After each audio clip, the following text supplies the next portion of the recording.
Anyone who's watched me over the years knows that I'm obsessed with Hydrolyte. In my opinion, the best oral rehydration product on the market. I literally use it every day. My family uses it. When I had COVID, I'm telling you, Hydrolyte contributed to my recovery, kept me hydrated.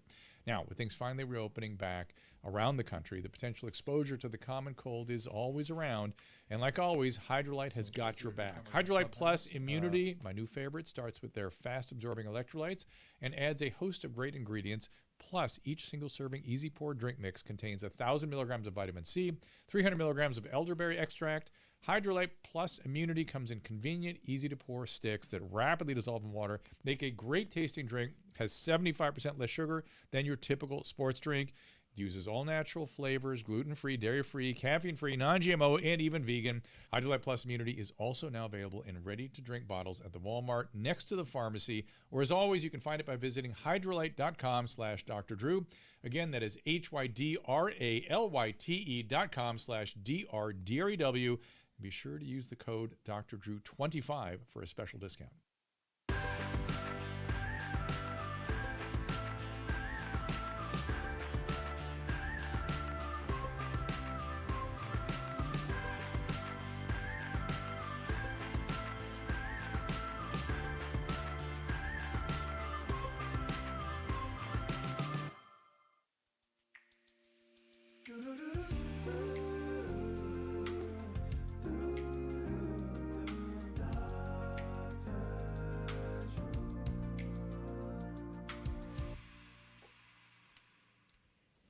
Hey everyone, it's a dose of Dr. Drew. It is indeed. Thank you for joining us. I'm watching you guys on Restream. We also have a Clubhouse set up if you guys want to join us there. And as I mentioned a couple times to the Clubhouse folks, it's hot in here, that I will be looking for people to come up to the podium and ask questions. You just raise your hand. I will see the hand go up, and you'll be able to come and ask a question. And we will be streaming on YouTube, Twitter, Twitch, Facebook, and Rumble. Did I say yes? No. No, on Rumble. Then again, you guys are all Let's out. only ask Dr. Drew. I get you. And you guys are out on Restream here, so I'm watching you there. We had a great time at Gina Grad's wedding last night. We did indeed. It was really, really lovely. And the Sneaky Guatemalan, yes, we're taking questions. Head over to Clubhouse if you can do that, or you're going to write your questions here on the Restream. Put the mic closer, Drew. Is he not loud enough? Let me turn it up. Interesting. Yeah, that's better. You want to ask me about R. Kelly? What would you like to ask? I really don't know anything about that case, and I'm assuming the evidence was pretty rough. And I'd met him once, nice guy, but that doesn't mean anything, right? Let's see. Any suggestion? What's wrong with Britney Spears? Seems like a drug addict.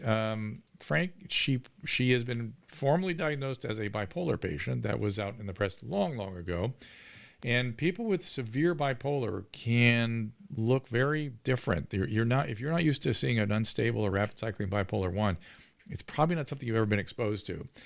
And if poor Britney has that, that's why she was put on a conservatorship, because it becomes extremely difficult to function. My point with Britney Spears has consistently been that we have people on the streets that need conservatorships that don't get it. And poor Britney is able to work and she has her own money. She wants to try off conservatorship. Why not let her have that opportunity? I don't really understand why not. All right, let me call Kelly up to the podium here if she'd Leave like. Britney alone. I know, we'll get that going again. If I dare speak about Britney, that's a weird, nightmarish thing. Kelly, what's going on? Dr. Drew, can I tell you, as a longtime fan of yours and Loveline and everything for decades, it is truly an honor to have this chance to talk to you and ask you a question. It is my privilege. What's going on? Yeah. So I actually have two quick questions. First Okay. of all, what, and I got to try to remember both. Write them down. Yeah, that's right? what I've become accustomed to doing. So go ahead. So my most important question is, I remember that you had something on your website. You had COVID of a treatment program or a treatment plan. And I think since then things have changed, but I'm wondering, where is the best place to find good COVID treatment, especially early treatment, because it's just not, I know you've talked a lot about how it's not out there, it's not promoted. And So bottom line is your doctor needs to sign up for monoclonal antibodies. If you are exposed to COVID, like you had a direct exposure, there's some evidence that you should be taking monoclonal antibodies right then. If you were diagnosed and you're in a moderate severe category or particularly risk categories, monoclonal antibodies stop the whole process. They just stop it in its tracks. That and corticosteroids. And that is what you should be talking to your doctor about. I mean, maybe, do you have a doctor presently? I do have a doctor, and I have had, my second question actually has to do with the interval of shots. I've had the first Pfizer shot, and then I waited after listening to one of your podcasts. I've waited to get the second shot. I'm at 8 weeks. I'm going to plan to get it this week. Good. It's because time. I've heard of the response seems to be better when that interval is increased. That is true. And that was my second question of where's the evidence of, I've read one study, is there more studies on that? They are here and there, but it's hard to find it because, you know, what happens today is there's things that are canonized and then you're not allowed to discuss anything else. But let me assure you, there was good evidence. Look at Dr. Monica Gandhi. She was talking about it at one point. She actually was thinking very strongly that should be how we approach this. So get your second vaccine. You won't need a booster, maybe. Good for you. That's great. You might have saved a vaccine for some other country that really needs it. And then for the early treatment for COVID, is beyond the steroids and the monoclonal antibodies. I mean, talk to your doctor about that stuff right away. There's going to be an antiviral medicine, maybe 3 different antivirals within the next month to 6 weeks. And then early treatment will be dramatically different. It will change everything. The only thing I worry about with the new antiviral medicines is that we could create some resistance to the antibiotics or the antivirals, in which case people probably are going to need to take 2 different antivirals, but that's a problem to be solved later. But in the future, like in the next month, you're going to be able to stop COVID. I mean, you really are. So you can look forward to that. Don't right now, everything else that people are reaching for early treatment are really of marginal benefit. It's not nearly as efficacious as these antiviral medications are going to be. And the kinds of things, like I took all kinds of things, didn't really make any difference. I got sick as hell. You know, maybe it prevented me from going to the hospital, but I can tell you the steroids made me feel better when I was sick, and the monoclonal antibody during the infusion I felt markedly better, and I really felt that's what kept me out of the hospital. One last quick thing. I am just getting over a case of shingles. Nice. How'd you manage that? How old are you? I'm 47. And I didn't realize I had it until I had had it for probably about 3 weeks. I just thought I had a little case of heat rash, and all of a sudden it kind of spread around to my side. It wasn't bad. I'm grateful it wasn't bad. But is there anything about that? Because I'm maybe a month out from that first happening. Is there any reason to delay that shot even more, or anything else I should do about having shingles within the last month? Boy, that's an interesting question. You'd sort of have to look at the rash. Is it crusting?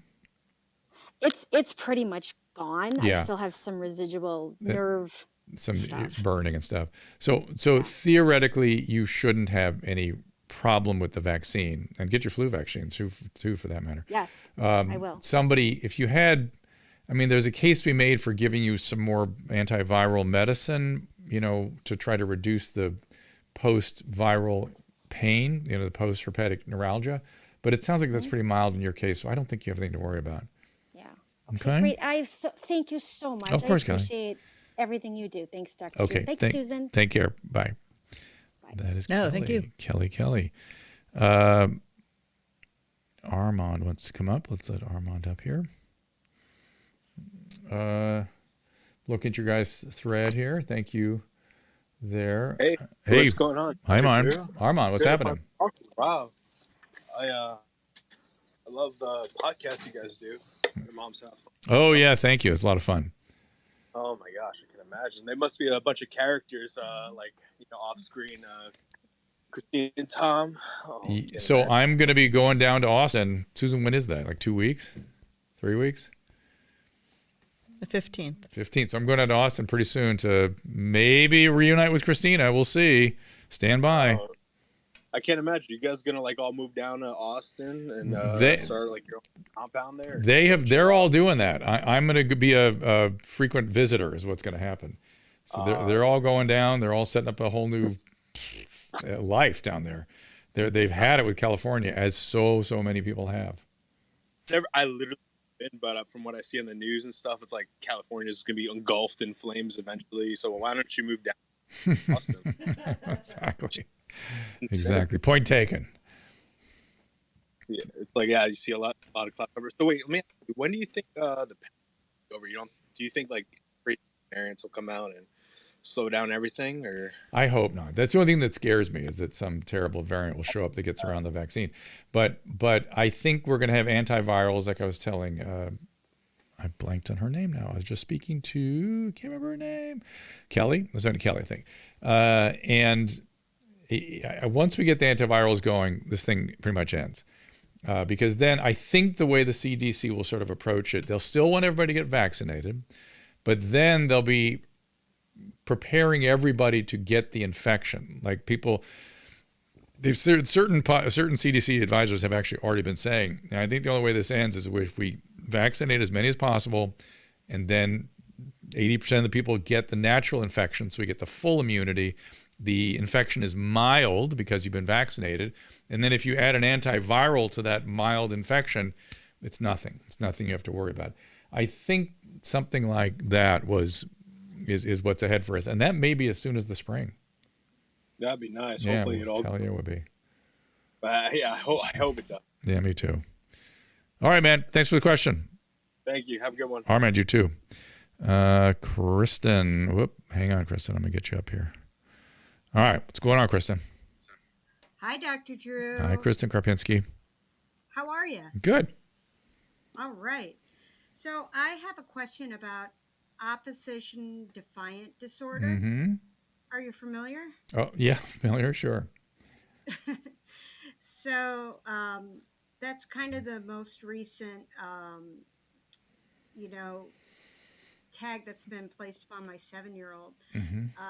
I've been doing some reading and listening to a lot of TED Talks on this. Mm-hmm. And I just purchased a book called The Explosive Child by Dr. Ross W. Green, mm-hmm. PhD out of Yale. And I was just a little curious as to your experience with this. And well, my experience has been, advice you might have. Yeah, my experience, could you get a behaviorist involved? Like somebody who can really give you some techniques for managing behaviors? Maybe. It's the process right now is far as children's psychiatry. The system is so bogged down mm-hmm. because the influx of patients post of quarantine and COVID mm-hmm. is just insane. Mm-hmm. I know. So I'm sure a behaviorist is possible. I've never just something that could or a book that could coach you up on behavioral techniques. That's what I would look for. I would say that I can't give you percentages off the top of my head, but a significant percentage, I would say, sort of, I don't want to say outgrow it. It just turns into something else, right? And the something else you don't want it to turn into is sociopathy later. So it's really important to, manage them empathically and systematically. And, there must be techniques and books out there on how to optimize, behavioral management with oppositional defiant children. And often it kind of, if dealt with over time, it goes away. My experience. It looks like just from this book, which has gotten some really fantastic reviews, and it seems like the gentleman who wrote it really seems to know what he's talking about after 25 plus years of research. Mm-hmm. And it seems like it's falling just as much on parents and strategies as much as it is in introducing new strategies to the child. So it looks like it's going to be a lot of homework for all of us. But I'm willing and ready. Yeah, just but stick with it. Be consistent. Stay on top of it. Thank God you have many years ahead, and you're not dealing with a late adolescent with oppositional defiance, which is a whole different matter. And stay on top of it. But you have to be doing it in a really containing, holding, empathic way, which is hard. It's hard. Yeah. It's just, I think right now it's just finding a way because, it's one of 3 young children. I know. And just finding a way to work it into, our daily life and the way that we interact as a family. So it's not just going to be her and me, it's going to be all of us. Mm-hmm. That's true. Essentially learning this. So, Yeah. I mean, I'm game. I'll do whatever I have to help good. her out. She's my kid. You have a diagnosis. Now there should be treatments, and you stick with those, okay? I will. All right. You guys take care. Okay. I hope you get your tiebacks. Thank you. Thanks. Talk soon. All right, I want to go to the restream here to answer some questions that are on stream. Are we going to see Mike Cathwood or Brian Callen anytime soon? Cathwood's coming in on Thursday, so Cathwood will be right here. We got him. Brian, I've not You talked ask to in a long and time. you shall receive. Be happy to get Brian in. There's the Mike music. Cathwood. There it is. This one's asking, have I tried ivermectin, fluvoxamine, or smell training? I don't know who you're talking to, Shawnee J. Can I say when he's coming? Please. Thursday. Right. The eye medicine we can't even mention, or kicked off YouTube. Fluvoxamine, again, is very helpful for long haulers. Smell training, also exosomes. I've heard of people getting their smelling back with exosomes. So intranasal exosomes, those are anecdotal reports. Let's see. I'm looking at your guys' thread here. Okay. You guys have been moving along very quickly here, so I apologize. Get the old interviews on the other platforms. Susan, what was that? Wait, what? Something you put up there. Get the old interviews on the other platforms. Okay, so somebody was Mike? asking if this was a podcast, and I said no. Ask Dr. Drew is. And you can find the older, because he's on Twitch, you can find the older streaming shows on the other platforms through drdrew.tv.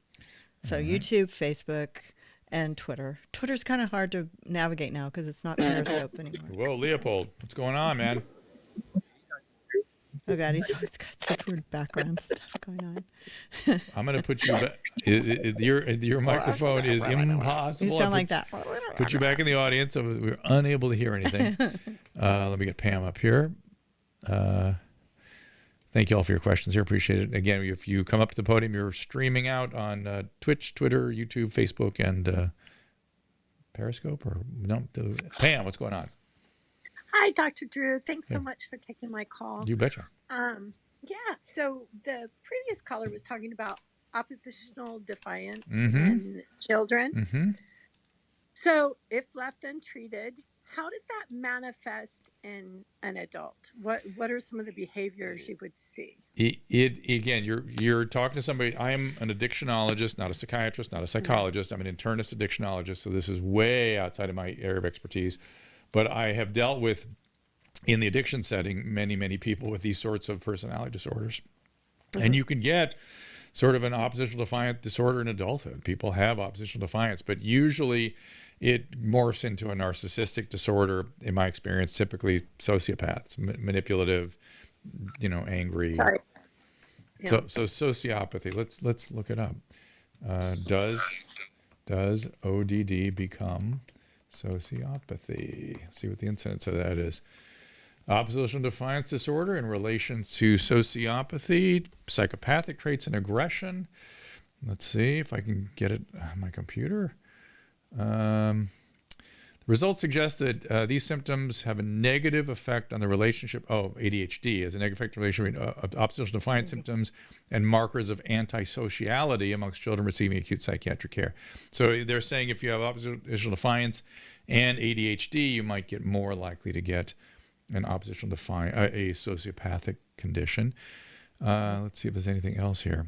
Oppositional defiant disorder you usually think about as something in children or adolescents, and it often does become something else. Let's see if this article tells us. 2 to 16% of children and teens have oppositional defiant disorder. Let's see if it, those of you that are in your mom's house, any has something like this. In fact, interesting. And let's see if it talks about what happens next untreated. Your home care, psychotherapy, family therapy, medication. I don't feel like cooking tonight. Okay, that's fine.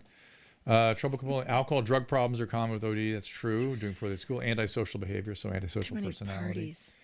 Let's see. ODD outlook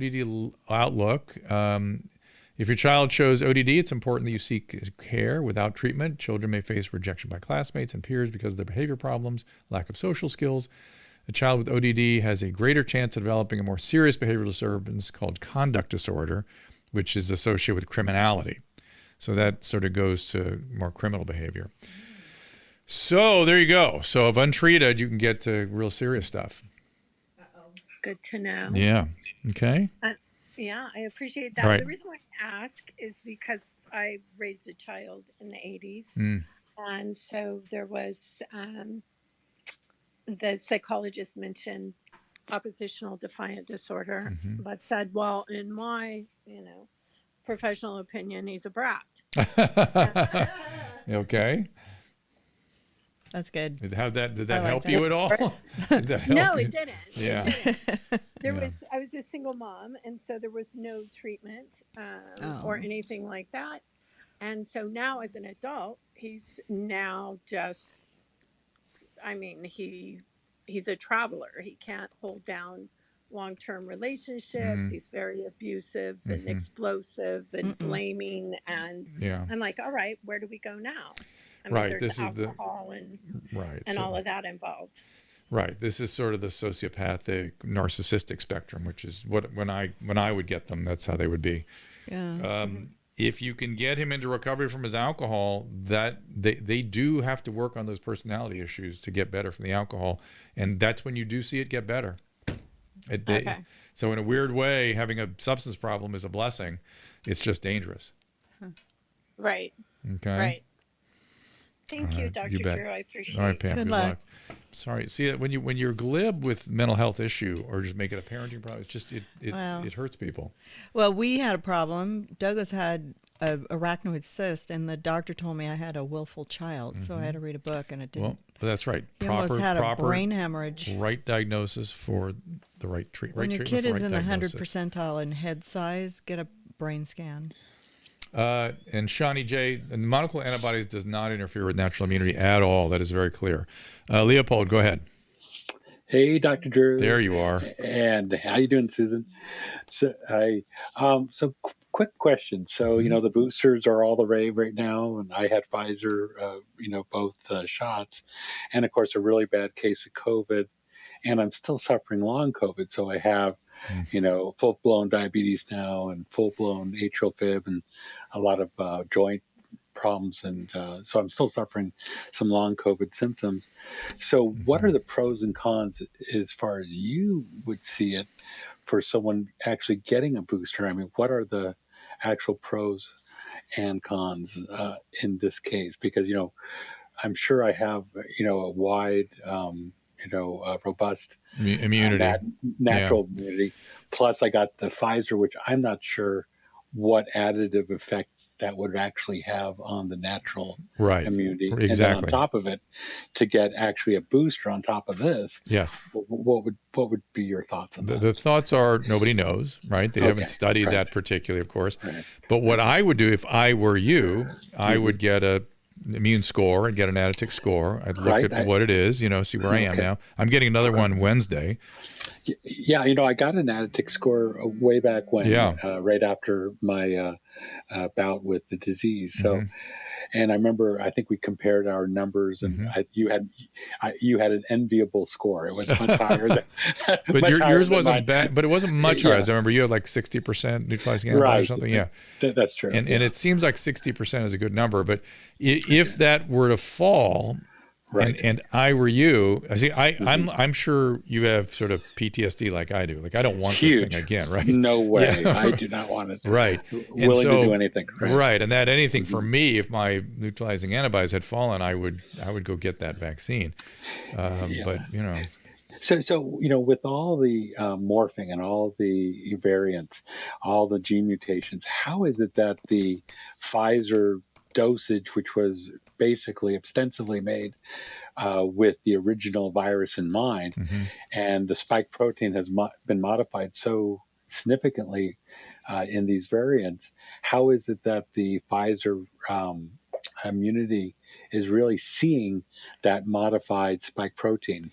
Because as I heard it described, it was sort of like being asked to identify a face just from the mouth. Right. Yeah. The good news is it is. Okay. That's the bottom line. That what I worry more about is when that becomes weaker. Like right now, you might be weaker against the spike protein. Well, but see, if you didn't have natural immunity, right, I'd be more worried because Sure. if you're only targeting the spike protein and the nuclear capsid and all the other ones aren't getting any antibody response, and things get weak, that's how you get reinfected. Gotcha. You've got all the proteins against all the other antibodies. How robust, we don't know for sure, but you've at least got that broad immunity there that we can kind of feel better about. Good about, yeah. Yeah, I think just talking to you, I think that booster might not be a bad idea for you. You had no reaction to the vaccines, did you? Well, it's weird. I did. I got the psychotic dreams again, and I had like 2 days of fever and really, really profound weakness. And was that number 1 or number 2? Actually, both. Oh boy. So see, Yeah. And are you in Mexico now? I will be in Mexico in a couple of days. We're going fishing in Bahia, if you know where that is. The Bay of LA, the best tuna fishing on the planet. Bahia Peninsula. It's actually called Bay of LA. My Jeanette's family actually owns most of that area. Where's that? And it's down in the Gulf of Sea of Cortez. Wow. Yeah. Great fishing there. I saw the picture you posted. I've heard I of was that. very jealous. So, well, that was Casey deciding that I'm going to buy this place for $17,000 a month. So I thought it said $1,700 a month. That's why I was 17. like, okay. Well, like, see, wow. my COVID brain. Well, that's my COVID brain, Dr. Drew. I know. Believe me, I know from COVID brain. Trust me, I know what that is.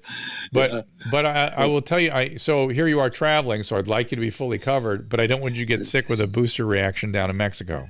Right. I think I'm more worried about the booster reaction in Mexico than I am about the traveling. I hear you. But live your damn life.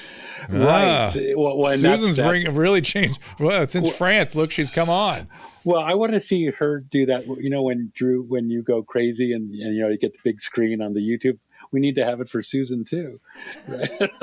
What is this? Mine will be live your damn life. What is the big screen? Wait, what are you guys talking about? The big screen? No. When you when you go on a rant. Oh, the Susan Strikes Back. Yes. Yeah, Susan Strikes Back. Mine there you go. Live your damn life. Yes. Well, it's funny. I've not heard those words come out of her mouth, and I know she was really impressed with the way the French were approaching this thing. Yeah, but I'm also tired of being afraid of everything. I think that changed her. I think this trip changed her. Everybody. Suck it up and have a good time. Well, I have a friend who he was ex-military. He absolutely refuses to get the vaccine. Mm-hmm. And this guy is living in his house like he's in jail. A lot of people are that way. But he's so terrified. And yet this guy, he absolutely is convinced, that the vaccine's going to hurt him because he was in Vietnam and had just a lot of vaccines. Agent Orange and stuff. Yeah. Oh yeah. And he had some severe reactions. So he has PTSD, regarding vaccines. Well, well, the molnupiravir is coming. It's coming soon. So get everybody. Certainly, if you go to Mexico, I want to have that in hand when I travel. That's going to make travel so much more safe. And your buddy in his house could have that right at hand if he gets sick. So if he gets sick, immediately apply it. Yeah. So. Yeah, and actually, Jeanette went and got some of that special eye medicine that we're not allowed to talk about. And, and one of her friends who was an anti-vaxxer took it. He was very sick, and within a couple of days, he was much better. You see anecdotes about that, and also prophylaxis. I don't know what to make of it. I don't know. I just don't know. Yeah. It's a mixed bag. I just know that once we get a real antiviral in here, that it's going to be like HIV. Once we really got the antivirals in hand, that was it. We have this thing. Yeah. All right. Thanks, Leo. All right, my friend. Take care. Take care. Bye. You take care. Bye. Chris said one of her kids has 127 IQ. Head size. Oh, I saw that. 125%. I saw that. So Kim Smith, let me follow on what you're saying there about Susan's comments, so you understand the full context of what she was just saying. Somebody didn't like what I said. Oh, somebody else didn't? Where? No. Is that what you're saying? No, they liked it. They're piling on to you. And I just want to understand where it came from, which is that we were in France last week. And in France, they are getting on with their life. Yeah. In England too. And they are not just getting on with it, they are like enjoying themselves, and they are socializing, they're being with people. They have mask mandates. I'm sorry. They have some mask mandates, but they have vaccine mandates. Well, they have vaccine passports. And you can get a vaccine passport with either a test, which they have everywhere, or show your natural immunity antibodies, or show your vaccine. Yeah. They're very apologetic. But you have to get the EU one. Yeah, but they just do it. It's just like, look, we got to take care of business, but take your choice. Vaccine, tried really test, hard. whatever I tried you to sign want. up in advance, They don't judge anybody. They don't have their weird signaling about anybody. Where is Novavax, Shawnee J? That's what I wonder too. We got declined for our EU passport though. Yeah. I filled out the form like a month and a half before we left and sent our passport and all our stuff. And then when we got there, we went to a restaurant. They said, you need to go around the corner and get a passport. So we got it in like 10 minutes. But then I got the thing like a couple days ago that said we were declined. I'm like, thanks. The trip's over already. Jeez, Yeah, right.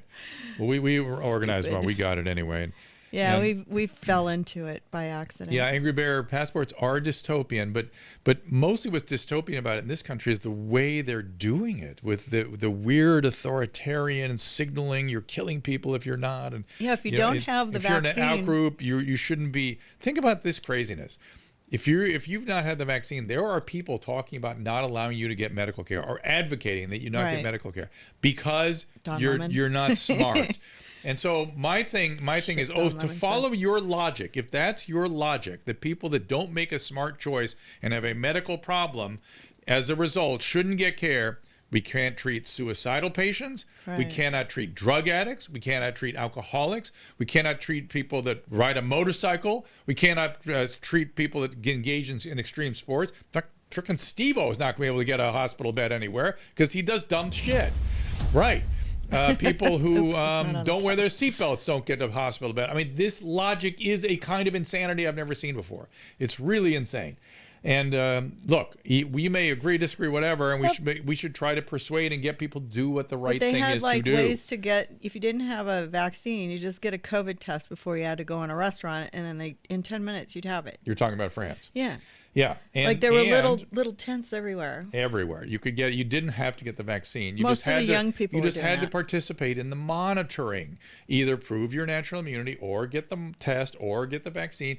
And that's the point. The point is we want to reduce the spread of this thing. Right. It's not demand that people comply with my will or anybody else's will. It's the weirdest impulse in the world. But what I was telling Leopold was, he you're like, oh, I'd be afraid if, you got the reaction to the vaccine when you went down there. It's like, oh, just go get that. Yeah, I'm with him on that. You'll have fun. And then so that's the general landscape in France. They're socializing. They're happy to have you. They're apologetic for the passports, but they do them. And then in the streets every Saturday night, thousands of 18 to 28-year-olds go out and demonstrate against the mandates. Their position is, again, it's the young people in France demanding their liberty. They're saying, hey, we have low risk from this thing, and now you're forcing us to put something in our body. Now, we might do it, but to force us, that's an overreach of government. And they will say, vive la liberté. They're hearing echoes of 1790, and they are really into it. Really into it. Our friend Lindsay K. Floyd just had a horrible reaction to the vaccine because she had to do it for work, and she's been out of work for 3 weeks. She developed essentially acute rheumatoid arthritis. That's essentially what she got. She's 30. Yep. So that's not good. Mm-hmm. I don't dig it. Mm-hmm. Because I don't know. I think you have a lot of antibodies when you're 30, and your body's fighting it. Like I think older people don't have much of a reaction because they need the antibody. Their antibodies don't go nuts. Ms. Kaylee asked, that's my Ms. Kaylee asked, do I think giving people choice in France is how to address COVID-19 makes the difference? I think it's so much more sensible and so much more easy to embrace and so much more actually actually more effective. I mean, forget whether you like it or not. It's how you do it. That's how we do health in any Western country. And which vax did Lindsay get? She got the Pfizer. Yeah. So Margaret Campbell said it's not low risk in Australia. Many young people are in the hospital. What's not low risk in Australia?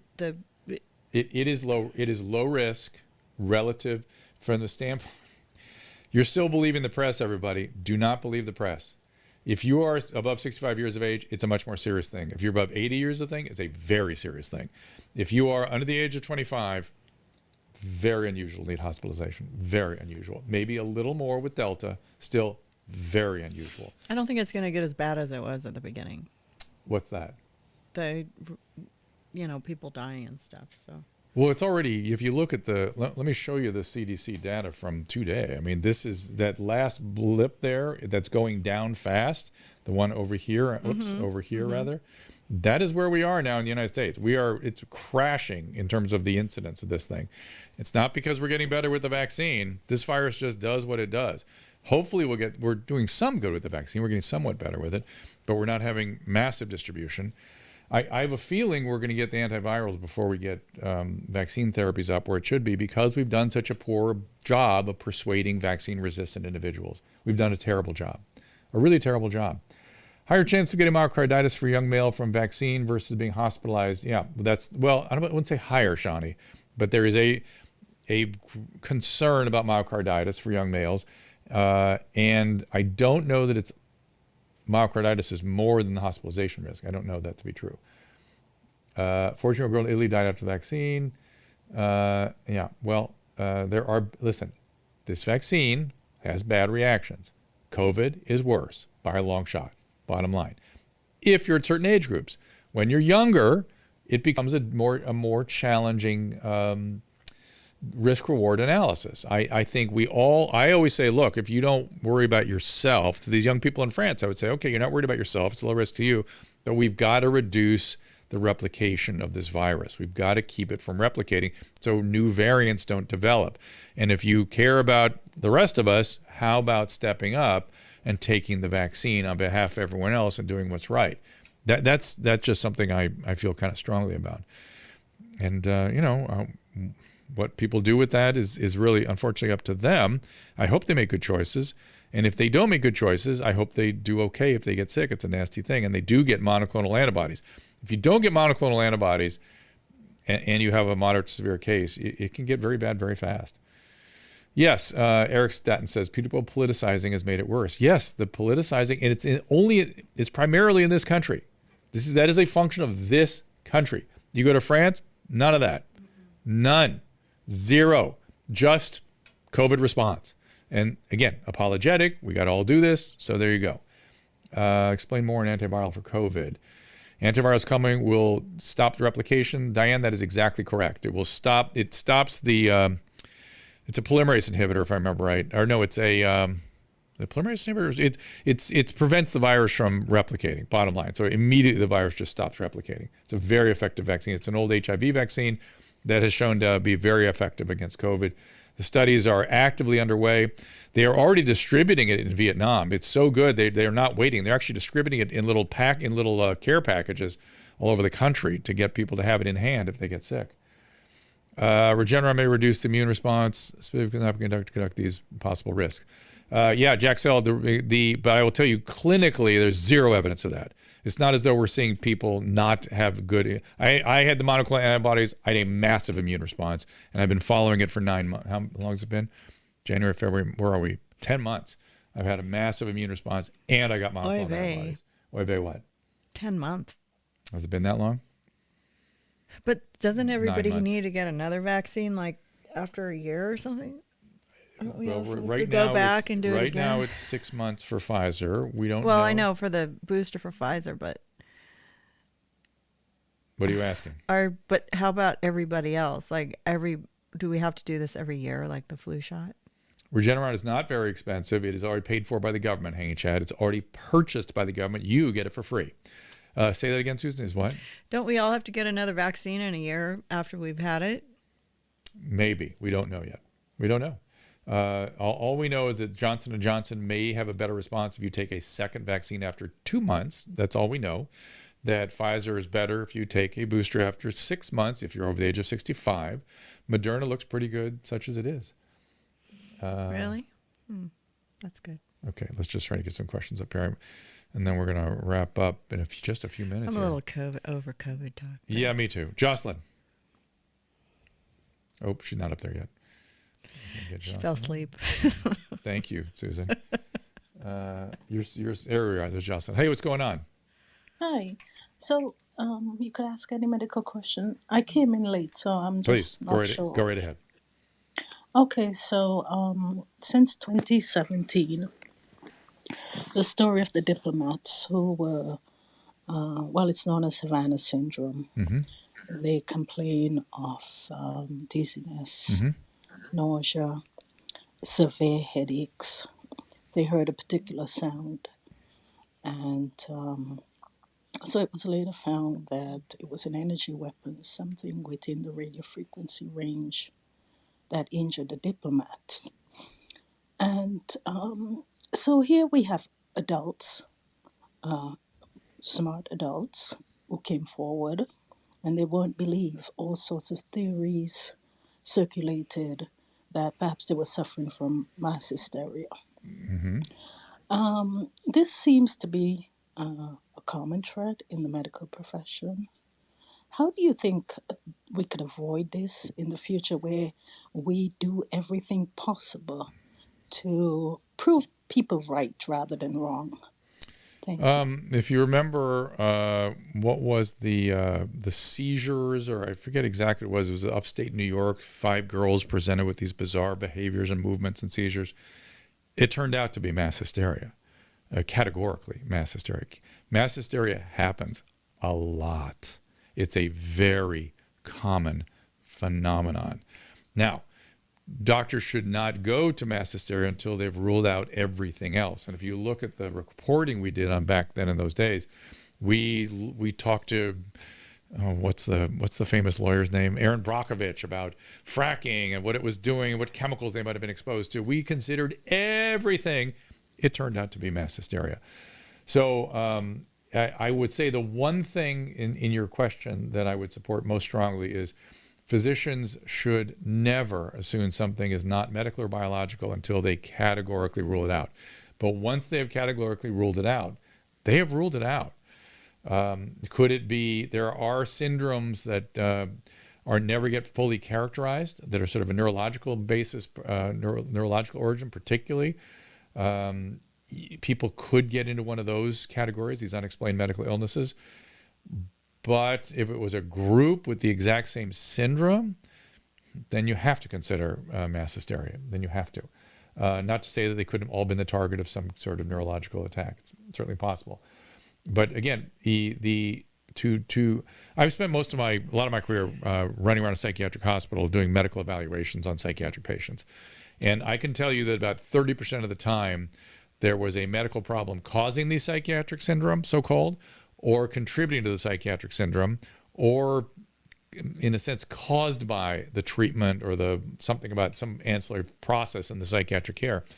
So 30% of the time, it was actually a medical problem, or there was a medical problem making it worse.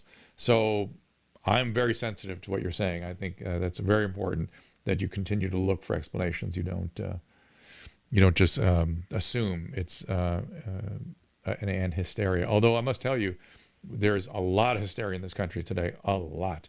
That was, of course, in Cuba, not here. Let's see. I'm looking at your guys' threads again real quickly. Delta will not mutate, and it doesn't mutate. It'll be as the common cold. Yeah, I saw that. That's a pretty bold statement for somebody to make. I've also seen the mutation patterns of the virus, and it's not as simple as all that. It really isn't. It just, if we get the wrong mutation in the wrong place, then we could be in big trouble again. Hopefully not. Back and forth, doctors, whether bipolar 2, paranoid, or schizophrenia, it was wildly ridiculous. I don't know what you're saying. Sergio, I can't quite follow that. Back and forth to doctors on whether you're bipolar 2 or paranoid or schizophrenic. Okay. Alberta set another record, 312 patients in ICU due to COVID. That I must tell you, I need to see 312 in a population of how big, because out here 312 in an ICU sounds low. We've had lots and lots of intensive care patients. That's crazy. Yeah. And what age were those people too? That's the part that gets a Yeah, little it's still elderly people. You know, It's a little more younger folk. The Delta got younger a little more but I heard severely. the people that are dying are mostly elderly. Yes, people are, if they're dying, they're old. That's the bottom line still. It does not, that number has not changed. Even though the press is trying to make you believe it has changed, it just hasn't. Not that it can't kill the young person, of course it can, and every day they could find a story where a young person died, but that's a very low probability. All right, Susan, I hear you running out of steam, as am I, and I've got to do another call here. No, I'm not. I think you did a good job. All right, we appreciate you guys stopping by. Thank you on the Clubhouse. We're going to end the Clubhouse room right now. Well, let's tell everybody All who our right. guest's going to be. Tomorrow, before you do that. we have a really interesting guest. This guy is Dean Reuter, General Counsel for the Federalist Society. He's written a book called The Hidden Nazi. Essentially, he also wrote The Unchecked Expansion of the State and Confronting Terror, 9/11 and the Future of American National Security. So Mr. Dean Reuter has a lot of interesting things to say about overreach of government, about 9/11, and about this. When he said the hidden Nazi, I was curious what he meant by that. It's the guy that was sort of the second guy that went free, that set up Auschwitz, I think. I read the thing a while ago. It looked really interesting. The point is, a lot of talk today, paranoid talk about Nazis everywhere. Dean Reuter actually has information about these things and a lot to say about it. So we're going to get him in here. And then on Wednesday, wait, hold on. We have more people. These guys need to know. Okay. Oh, wait. Oops. It's all right. Let me turn the music off. Sorry. Paulina? My daughter comes in to talk about the book that she and I wrote. Hopefully you're taking more calls on Wednesday. Doesn't have to be awkward. We've got it. She's got a great book. Can I do a quick little? That's my daughter Paulina. I'm Dr. Drew. We are signing these plates for those of you that have purchased signed books through Premier Collectibles. Thank you for buying. Thank you for getting the book. And we will just be signing these things as we go here today. And so, one of the things we were going to sort of, we're going to answer your questions and you can send them in. We'll get to you. The link is at the website if you want to get premiercollectibles.com/awkward. A lot of good questions here. We will get to some of those in a minute. We're going to talk for a few minutes though about, somebody's actually asking the question we're going to get into. Why did you two decide to write this book? Was the catalyst an awkward conversation? Was it? Not really. Really, the reason we wrote the book is we decided to do this a while ago. 2019, October of 2019. Yeah, it was 2019, and I was approached by a group that were interested in writing something about consent. And then on Thursday, we have Mike Catherwood because we had requests and I was able to get him. Amazing lot. He lives in Texas now, and which we did not know. And so really, anyway, so if you want to get the book, signed book, also go to the, that link, and you can find it on Instagram if you missed it. But just wanted to, sorry about that. Just had to plug that. We're striking back. Buy the damn book. Thank you everybody over on Clubhouse. There we go. Everybody's actually receiving it very well, so it's good. We're having lots of good interviews. How was the one with Heather Dubrow today? Really good. She wants dinner with all of us. Oh, good. In Newport. Really, this week? Well, we'll be down there. They're available Sunday, and then they wanted to do it with Paulina the following week. Oh, wow. Yeah. So wait, do what? Javier's. Wait, what? Oh, anyways, I'll talk to you after. So yeah, speaking of Mexican food, I want to order Mexican. Do you want fajitas or a hamburger? Now? Yeah, I'm ordering it. Fajitas. Okay. Chicken or beef? Chicken. Beef. Well, I don't like that. Yeah, beef. That's good, beef. All right, everybody, we're watching the stream here. See if there's anything else you need me to talk about. Let's see. Hospital protocol does not use any of those you listed. I know what you're talking about. Best chicken. There is bamlanivimab, there's etesivimab, there's the combination in Regeneron, there's a bunch of monoclonal antibodies now, and they do the same thing as a vaccine. They create a bunch of antibodies to throw a bunch of antibodies into your body to fight the virus. And yes, you need the earlier the better with the monoclonal antibodies. Absolutely. All right, you guys, thank you for being with us on the Restream. We're going to kind of wrap this up, and tomorrow it is with... I didn't make any mistakes today. It is the Nazi conversation with Mr. Reuter. We're going to talk about Nazis. It should be interesting. Hey, Hitler, we're going to talk about Nazis. Hey, Hitler, that's right. We'd like to talk about government overreach, which I think would be interesting. So yeah. I've noticed there's a lot of Ronald Reagan stuff flying around in social media. Like people that are worried about government excess seem to be hearkening back to him. So that'd be interesting to see what he says about that. Huh. All right. Thank you so much. Yeah, you should have fun with this. And that'll be at 3 o'clock tomorrow. Is that right? 3:30? That is at 4 o'clock. 4 o'clock tomorrow. Yeah, I'm sorry. 4 o'clock tomorrow? Yeah, 4 p.m. We'll see you then. Okay. Bye-bye. Okay, wait. You gotta not do the segue, make me look, and then screw it up. Got it. We got a little after dark plug here. Let's do it. I don't go so far as needing to be, have somebody's heel in my chest. You know what I mean? I just like to kind of like, you make the decisions. That's fine. That's really such division of powers. Like it's not going to work if we're both in charge. Right. I mean, I think that especially in sex too, I'm not saying that you're necessarily into all these submissive I am. types No, of... I'm just kidding. We haven't gotten there yet. I want to give a shout out to our good friends at Blue Mics. If you've heard my voice on this show anytime over the past year, including right now, you've been listening to Blue microphones. And let me tell you, after more than 30 years in broadcasting, I don't think I have ever sounded better. But you don't need to be a pro or have a fancy studio to benefit from a quality mic. You may not realize it, but if you've been working from home or using Zoom to chat with friends, you probably spend a lot of time in front of a microphone. So why not sound your best? Whether you're doing video conferencing, podcasting, recording music, or hosting a talk show, Blue has you covered. From the USB series that plugs right into your computer to XLR professional mics like the Mouse or the Blueberry we use in the studio right now. Bottom line, there's a Blue microphone to fit your budget and need. I can't say enough about Blue mics, and once you try one, you will never go back. Trust me. To take your audio to the next level, go to drdrew.com/blue. That is drdrew.com/BLUE.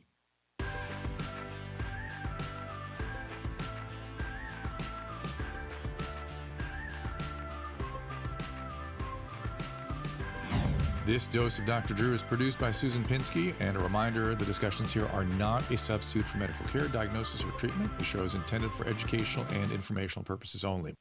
I am a licensed physician, but I am not a replacement for your physician, nor am I practicing medicine here.